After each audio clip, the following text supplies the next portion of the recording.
There are moments in life when time stops, when the world holds its breath, and when ordinary people discover they're capable of extraordinary things, and October 22nd, 1962, was one of those moments for the people of Cedar Falls, Iowa.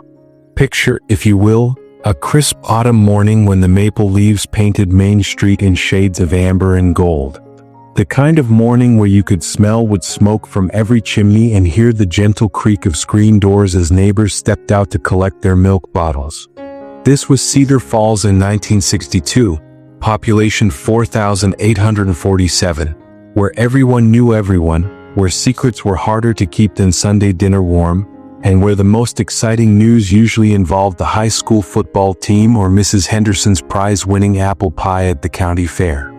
But on this particular morning, as President Kennedy's grave voice crackled through every radio in town, announcing that Soviet missiles had been discovered in Cuba, the residents of Cedar Falls learned that sometimes the most extraordinary secrets are hidden in the most ordinary places.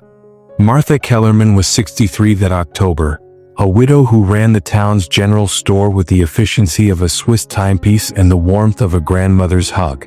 She'd weathered the Depression, sent 2 sons to World War II, and buried a husband who never quite came home from the Pacific, even though his body did. Martha had learned that life's greatest tests come when you least expect them, wrapped in the mundane moments of ordinary days. That morning, as the president's words hung heavy in the air like storm clouds, Martha noticed something peculiar. Her store, usually bustling with coffee-sipping farmers and gossiping housewives, had fallen silent. The only sound was the rhythmic tick-tick-tick of the old Coca-Cola clock, counting the seconds as if they might be among the last. 13 days, whispered Tom Bradley, the postmaster, his weathered hands trembling slightly as he set down his coffee cup. That's what they're saying this could last. 13 days to decide if we see Halloween. But Martha knew something Tom didn't. She knew something the entire town didn't. And as she watched her neighbors' faces drain of color, as she saw young mothers clutch their children closer and elderly men stare at the horizon as if expecting mushroom clouds, Martha felt the weight of a secret that had been burning in her chest for 20 years. You see, back in 1942, during the height of World War II, Martha's late husband Joe had worked for the Army Corps of Engineers.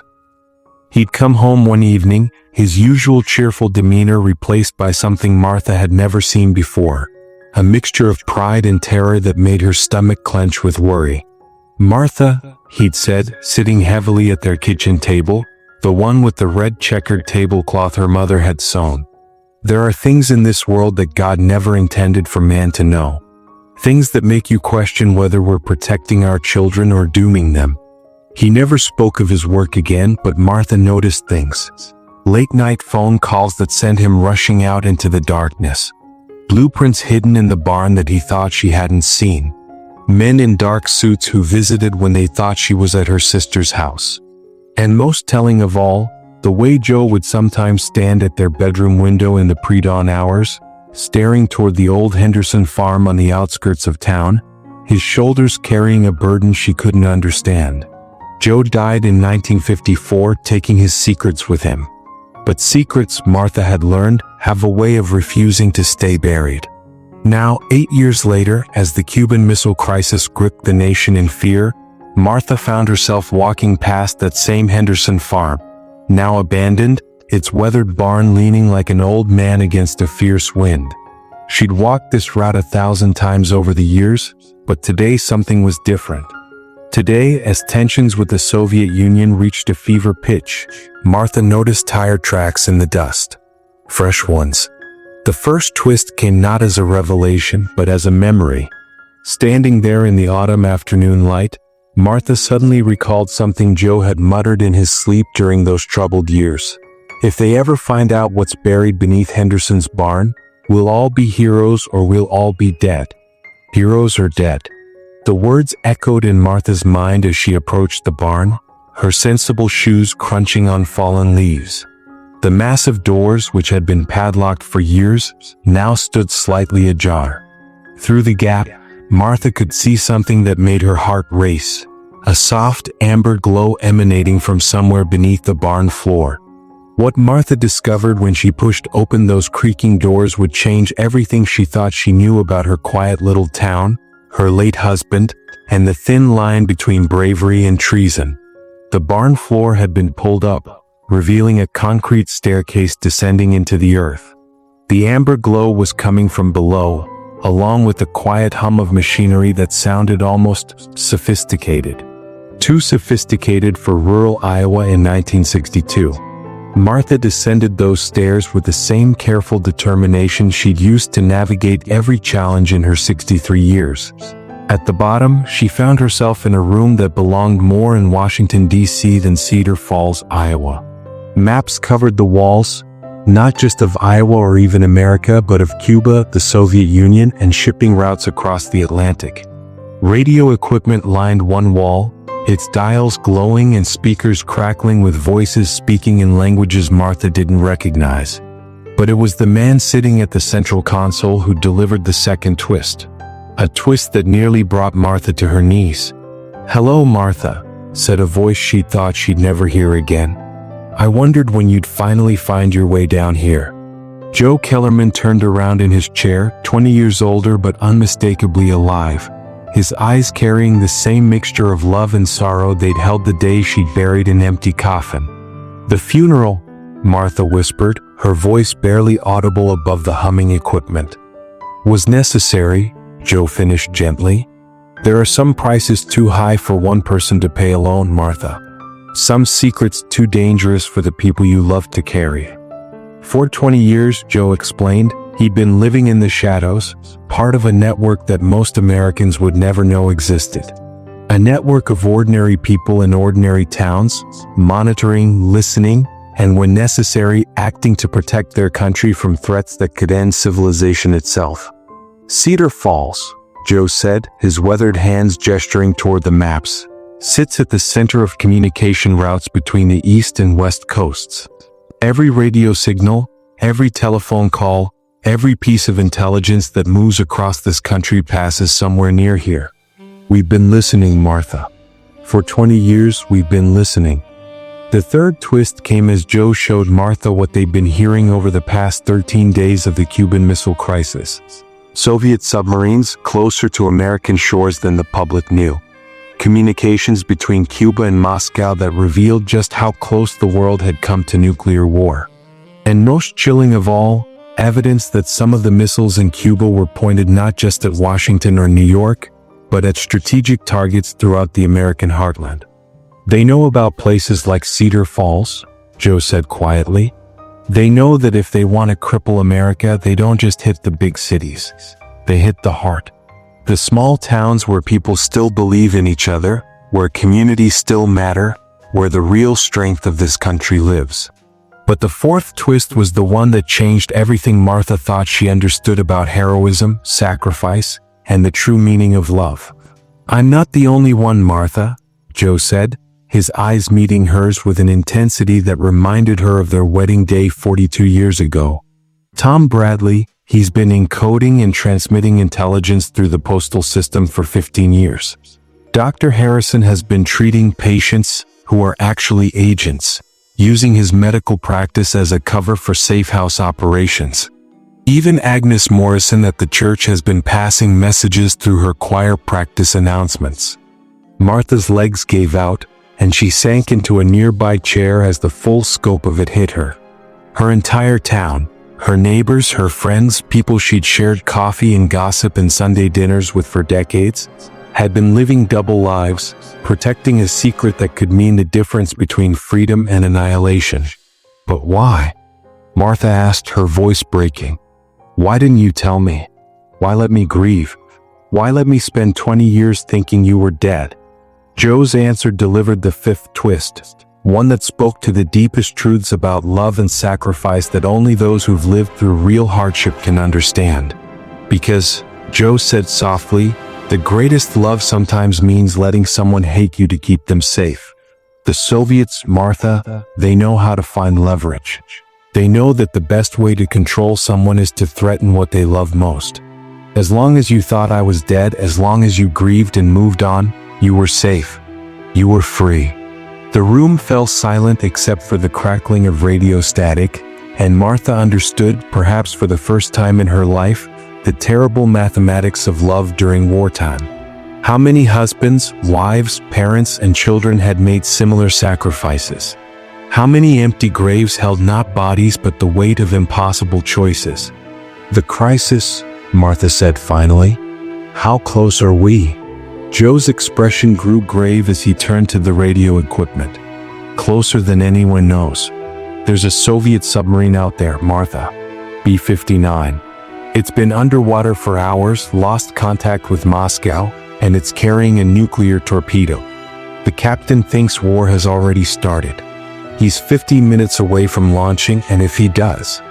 The sixth twist came not in words but in action, as Joe began rapidly adjusting dials and speaking into a microphone in code that sounded like a grain market report but was actually life-or-death intelligence being transmitted to naval forces in the Caribbean.